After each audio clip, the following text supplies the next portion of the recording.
Ruler School is brought to you by Odyssey Games, where you can go to get singles for all your Force of Will and other trading card games, as well as these amazing patrons. Extra special thanks to guest lecturer patron Ryan Lilly. Thank you for your support. Enjoy the video. Hey the Rulers, welcome back to Ruler School. This is DMO73 bringing you a first place finish. It is kind of the new era of Gill. It's definitely just a combo deck that can survive the early game, control the control decks in the long game. So obviously on our front side we're playing Gill. We're milling a card every single turn. We can banish elementals to produce spirit magics, and then we can matchup. You are going to be doing that tap in response to Judgment just to get another elemental in hand, but it is very matchup dependent. If it's safe to do it, you probably might as well, because you're already losing your call for stone and then it's just a free card. But if you're not safe, then you probably obviously want to avoid it, because if Gill dies you're in a definitely worse spot. And then flips over and we have this 11-11 with barrier, massive stat line. We can banish to produce 2.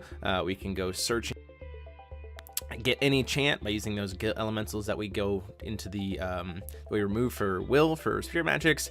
And so eventually this deck kind of just always has cards. This deck is playing a lot more elementals, a lot more viable elementals now, so we're going to be constantly recycling them. And then the combo part of it is that we're playing that Ultimate Awakening or Ultra Awakening, which is also an elemental, so that's pretty convenient.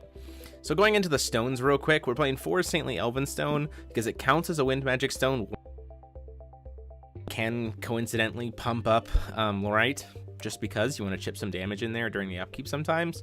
15 wind magic stones, and then 1 darkness magic stone, which we're pretty much always trying to grab after absolute awareness. So the reason we're playing 20 stones is we just don't want to see darkness stone turn 1, and so this combination just makes it so it's pretty much never going to happen.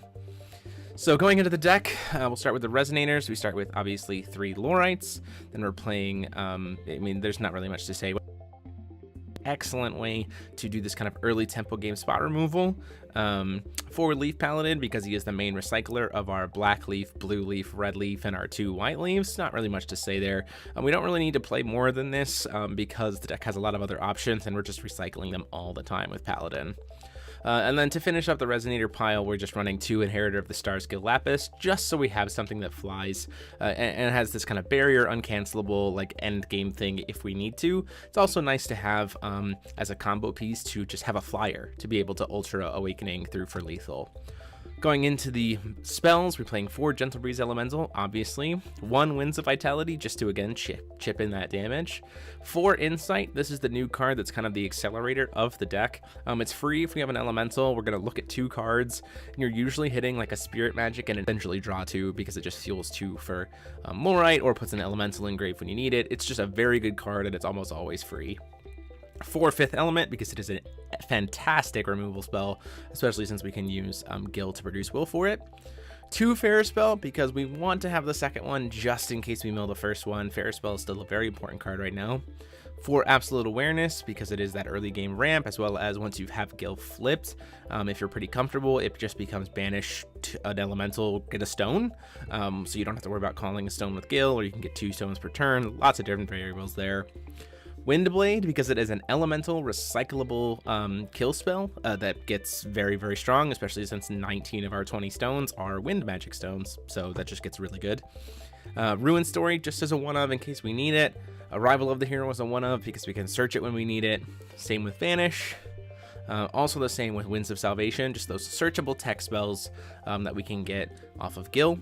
3 Spiritual Guidance, the primary card. It is that's used the turn that you flip Gill. It's draw 2, gain a bunch of life. We can go search it. Gill can cast it for free usually if you have 2 elementals in the grave this turn you flip Gill. It's very effective. And then lastly, that final combo piece, Ultra Awakening. It is a spirit magic. It is an elemental. We can kind of recycle it forever as we need to, and it just suddenly 2 grand extra damage, and it pushes you through for lethal. So usually this deck is going to either hit you twice with Gill, hit you once with Gill Lapis, or like chip you down to like 3,100 using like Leaf Paladin and Leaf Assassin, and then just hit you once with Gill for lethal.